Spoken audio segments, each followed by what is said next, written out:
अंबरनाथ शहरात आज सकाळपासूनच रिमझिम पाऊस पडतोय आणि सायंकाळच्या सुमारास 7 वाजता मोतीराम रिक्षा स्टँडजवळ एक झाड पडलं आहे।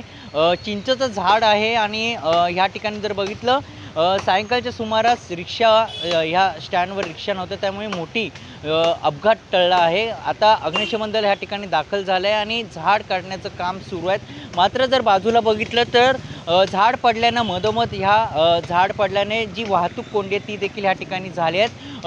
ह्या ठिकाणी जर बघितलं अग्निशमन दल असेल, आता झाड काढण्याचं काम सुरू आहे। मात्र ज्यावेळी ही दुर्घटना घडली, झाड पडलं, त्यावेळी ह्या ठिकाणी एकही रिक्षा ह्या ठिकाणी नव्हती, त्यामुळे मोठा अपघात टळल्याचं आपल्याला चित्र पाहायला मिळत होतं। दुपारच्या सुमारास ह्या ठिकाणी रिक्षा स्टँडवर अनेक रिक्षा स्टँडवर असतात, मात्र सायंकाळच्या सुमारास ह्या ठिकाणी रिक्षा नसल्याने हा अपघात टळला। हा जो परिसर बघितला, ह्या ठिकाणी मोठ्या प्रमाणात रिक्षा असतात, मात्र आता झाड हटवण्याचं काम ह्या ठिकाणी सुरू झालं आहे। अग्निशमन दल दाखल झाले आणि आता थोड्याच वेळात ह्या ठिकाणी हे पडलेलं झाड हे बाजूला काढते आणि त्यानंतर वाहतूक पूर्वपदावर येते।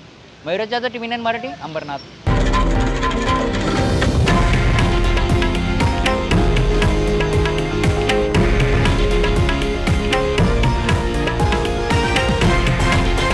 हे आहे देशातील नंबर 1 न्यूज नेटवर्क आणि आपण पाहत आहात TV9 मराठी, एकमेव।